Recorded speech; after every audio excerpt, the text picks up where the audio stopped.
అయోధ్యలో రాములు కొలువై ఉన్నారు.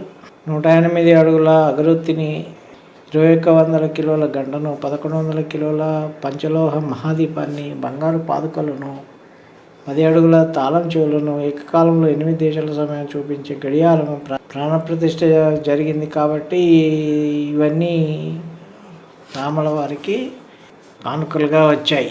దేశంలోని పలు ప్రాంతాల నుంచి అయోధ్య రామయ్యకి ఇలా ఎన్నో ప్రత్యేక కానుకలు అందాయి. నేపాల్లోని సీతమ్మ జన్మస్థలి అయిన జనక్పూర్ నుంచి 30 వాహనాలు 3000కి పైగా కానుకలు వచ్చాయి.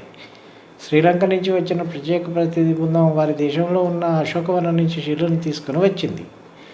గుజరాత్ నుంచి ధ్వజస్తంభాలతో పాటు స్వర్ణతాపడం చేసిన దాదాపు 5 అడుగుల డమరుకం వచ్చింది. నాగ్పూర్కు చెందిన షెఫ్ విష్ణు మనోహర్ ప్రాణప్రతిష్ఠ రోజున భక్తుల కోసం 7000 కిలోల సాంప్రదాయ వంటకం రామ్ హల్వా సిద్ధం చేస్తారని ప్రకటించి చేశారు. మధురలోని శ్రీకృష్ణ జన్మస్థాన్ సేవా సంస్థాన్ నుంచి యజ్ఞం కోసం 2000 కిలోల లడ్డూలు పంపారు. తిరుపతిలోని తిరుపతి దేవస్థానం భక్తులకు పంపిణీ కోసము 1,00,000 లడ్డూలు పంపారు.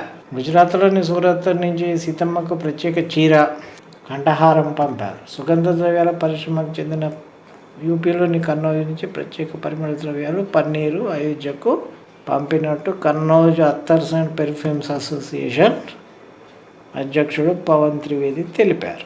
రాముని విగ్రహ ప్రతిష్టాపన జరిగింది. ఈ నేపథ్యంలో అయోధ్య పట్టణాన్ని సుందరంగా అలంకరించారు. ఇందులో భాగంగా మహాబారా బజార్ కూడల్లో ఏర్పాటు చేసిన సీతమ్మ చేతి కంకణం భారీ నమూనా అందరినీ ఆకట్టుకుంటుంది.